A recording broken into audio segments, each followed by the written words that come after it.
Hello and welcome back to part two of divination and specifically tarot divination.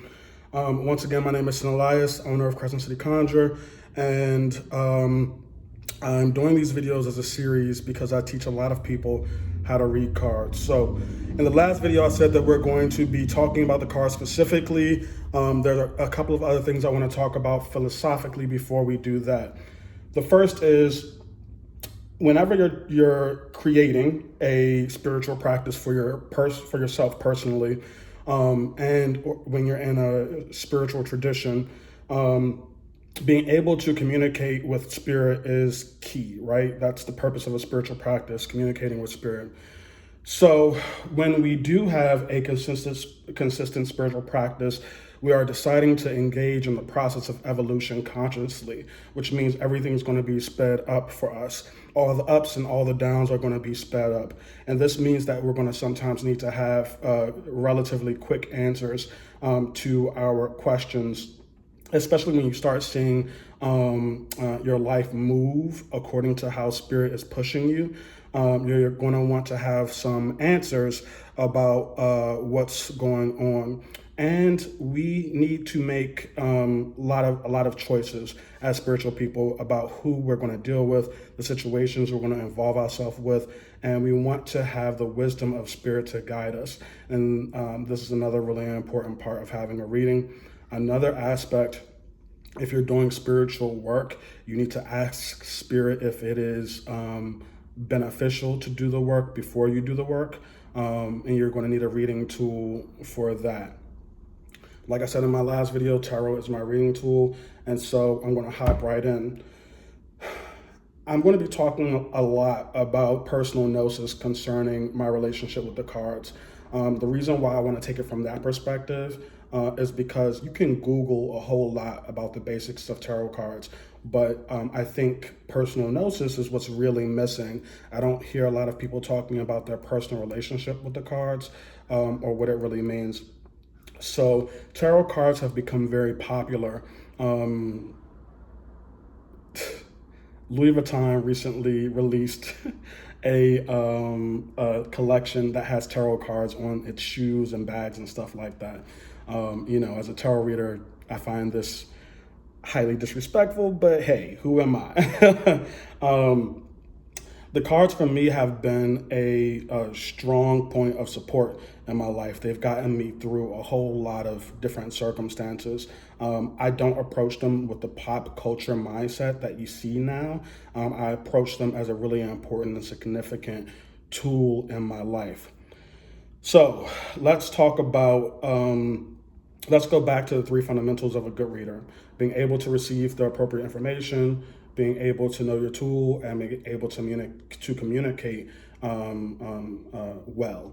So before we, before we go into the cards exactly, I want to talk about the next step. Now that we have an understanding of what divination is, let's talk about how we work with that. Once you have developed your ability to communicate with spirit internally, meaning that you can go within, gain answers, you know how you receive messages, be it smells or dreams or visions, whatever it is, that is always going to be the foundation that you use no matter what tool you're using. So before I pull the cards, I'm making sure to go into a space of meditation, a space of introspection in order to get answers. And when I'm shuffling the cards, I'm focusing on that. The cards are structuring that information. So when I pull a card, I'm not just reading whatever the card may mean. I'm not just reading the meaning of the card. I'm taking the messages from spirit and then using the card as a container for that message. I'm saying, okay, spirit is telling me a message about this individual, and this is the filter that I'm bringing that message through. All right. So a little bit about the cards. I see the cards as a book of life, and it has been said that they are a book of life, that every circumstance in a person's, an individual's life are contained within the cards, that the cards contain every possible human experience. And that's why they're so very important.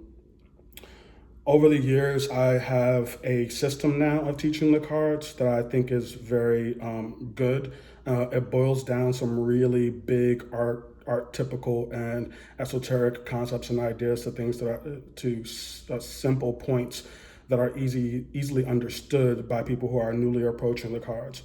The first one is that I want you to start seeing this less as a deck of cards and more as a book. All right, to me that has been very helpful. It's a book, and every time that you shuffle the cards and pull spreads, you're looking at a tailored chapter in someone's life. The next thing I want to talk about, and we are going to get to major arcana, minor arcana, stuff like that, but once again, I have a system that has proven to work well. And so the first thing I want to talk about are the 4 points of the minor arcane. The 4 points of the minor arcane are the suits, the wands, the swords, the cups, and the pentacles, all right? These 4 suits relate to a lot of different things. They are connected, they have a lot of different correspondences, and it's really important for you to understand these correspondences, all right? So the pentacles are related to money, income, prosperity, and stability.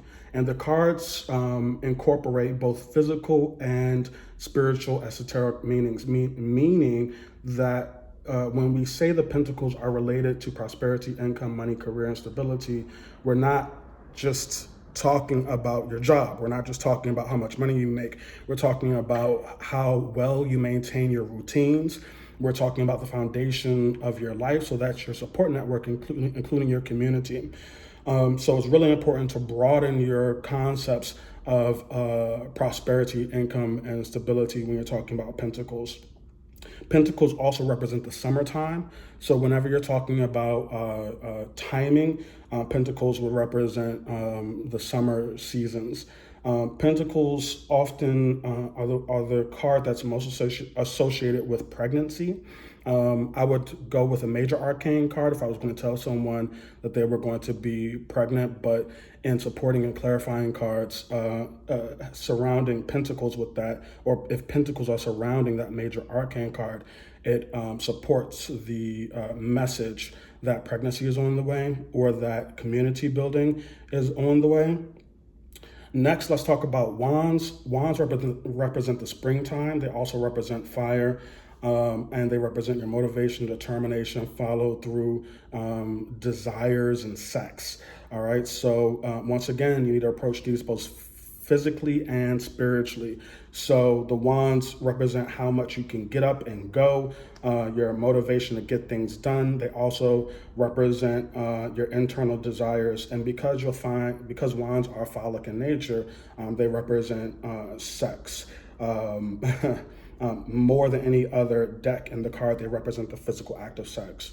Next, let's go to swords. Swords represent communication, information, knowledge, anything that has to do with the word or thought. Once again, you need to approach this physically and spiritually, the things that happen internally and externally. This has to do with any communication that you may or may not be aware of. They often associate with higher education and major conversations that need to be had with the people around you. Finally, we go to, and the swords represent winter time. All right. Cups represent the fall. They're associated with water, and they represent love, emotion, intuition, anything that has to do with feeling, your relationships, and I don't know if I already said intuition, but they do represent your intuition. They can also represent drinking, or someone being an alcoholic, or being excess drinking. So these are things to remember.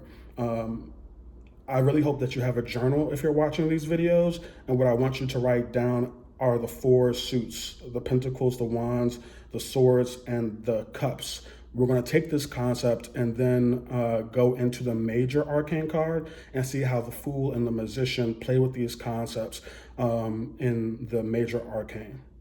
Thank you guys. Until next time, I hope these videos are beneficial for you, and also I'll be releasing them every other day or every few days so that you can keep up. Thank you. Bye.